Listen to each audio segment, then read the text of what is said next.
Hay noches en que la lluvia golpea los techos de la hacienda y el viento aúlla como un alma en pena. Noches como esa, en la que todo comenzó.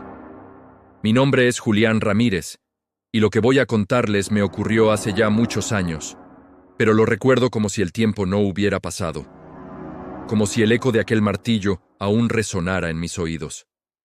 Heredé esta hacienda de mi padre, un lugar donde el trabajo nunca termina. Aquí vivía con mi esposa, Clara, y nuestros 2 hijos, Tomás y Elisa. Eran tiempos duros. Por alguna extraña razón, mis herramientas, las que usábamos para arar la tierra y mantener todo en pie, se rompían sin explicación, una tras otra. Azadas que se partían por la mitad, hachas que perdían el filo de un día para otro. Las pérdidas eran grandes y la frustración aún mayor. Era como si una maldición se hubiera posado sobre nuestro trabajo. Una de esas noches, la tormenta era un monstruo desatado. El cielo se partía en 2 con cada relámpago y el agua caía a cántaros. Estábamos cenando, con la única luz de unas velas que bailaban nerviosas, cuando escuchamos el galope de un caballo acercándose. En medio de semejante aguacero, era algo inusual. Me asomé a la ventana y vi una figura oscura, un jinete envuelto en una capa empapada, detenido frente a la entrada. Sin pensarlo 2 veces, salí a recibirlo. Era un hombre alto, de rostro curtido por el sol y el viento, pero lo que me heló la sangre fueron sus ojos. Eran de un azul tan brillante, tan intenso, que parecían 2 fragmentos de cielo atrapados en su cara. Me dijo que se llamaba Mateo y que la tormenta lo había sorprendido en el camino. Le ofrecí refugio, como se hace en el campo.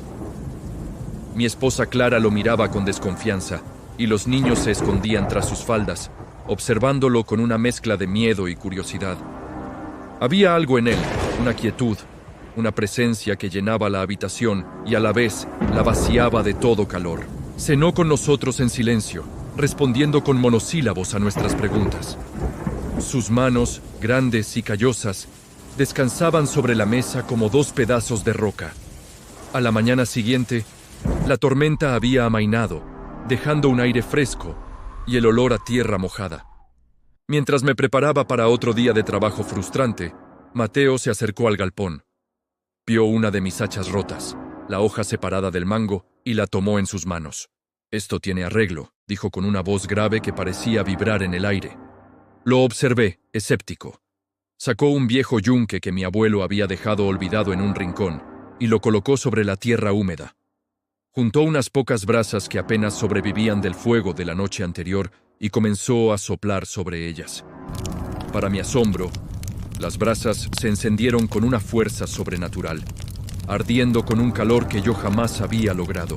Colocó el metal roto sobre el fuego y, en cuestión de segundos, estaba al rojo vivo. Entonces comenzó el martilleo. Un ritmo constante, preciso, casi musical. Con cada golpe, el metal cedía, se moldeaba, se unía de nuevo como si nunca se hubiera roto. Pero lo más inquietante era su mirada. Mientras trabajaba, sus ojos azules parecían encenderse, brillando con la misma intensidad que las brasas, como 2 llamas azules danzando en la penumbra del galpón. El olor a hierro caliente se mezclaba con el aroma de la lluvia y la madera vieja, creando una atmósfera irreal. Cuando terminó, me entregó el hacha.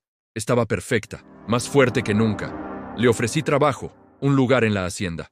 Un hombre con su habilidad era un regalo del cielo. Pero él se negó. «Tengo que irme», dijo, y sus ojos volvieron a ser solo ojos, aunque el brillo azul seguía ahí, latente. Sacó una pequeña bolsa de cuero de su capa y me la entregó. Dentro había algo de dinero. «Por favor, llévele esto a mi familia», me pidió. «Dígales que estoy bien, pero que no volveré a verlos». Me dio una dirección en un pueblo vecino. Aquello me pareció extraño. Esteban, mi capataz, que lo había estado observando todo desde lejos, se me acercó cuando Mateo se marchaba. «Patrón», me dijo en voz baja, «ese hombre no es de este mundo». Su desconfianza alimentó la mía. Decidimos seguirlo a una distancia prudente. Mateo montó su caballo y se adentró en el camino que serpenteaba hacia el bosque.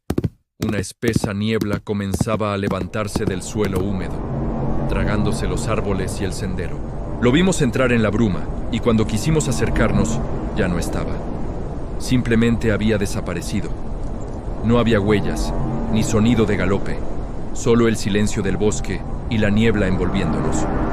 A pesar del misterio, sentía que tenía una deuda con él. Días después, monté mi caballo y viajé al pueblo que me había indicado. Encontré la humilde casa y llamé a la puerta. Me abrió una mujer de rostro cansado, con la tristeza grabada en cada arruga. Le pregunté por Mateo. Su expresión se transformó, una mezcla de dolor y sorpresa. Mateo, mi esposo, balbuceó. Él murió hace años. El corazón me dio un vuelco. Le conté que un hombre con su nombre y su apariencia me había visitado, que había reparado mis herramientas. La mujer se llevó una mano a la boca, con los ojos llenos de lágrimas. Me contó la terrible historia. Mateo era el mejor herrero de la región, pero había muerto atrapado en su propia fragua durante un incendio. Se quemó vivo. Cuando le describí sus ojos, azules y brillantes como el fuego, la mujer se estremeció. Así eran, susurró. Decían que sus ojos guardaban la llama de la fragua. Le entregué el dinero. Ella lo aceptó, temblando como si estuviera recibiendo un mensaje del más allá. Regresé a la hacienda con el alma helada. El miedo se había apoderado de mí. Ya no había duda.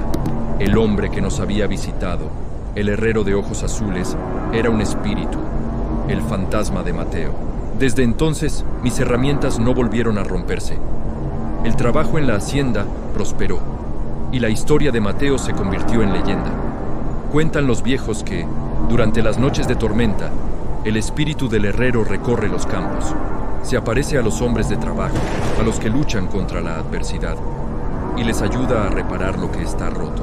Luego, así como llega, se desvanece con el viento y los relámpagos, dejando tras de sí solo el eco lejano de un martillo contra el yunque y el recuerdo de unos ojos azules encendidos como el fuego del cielo.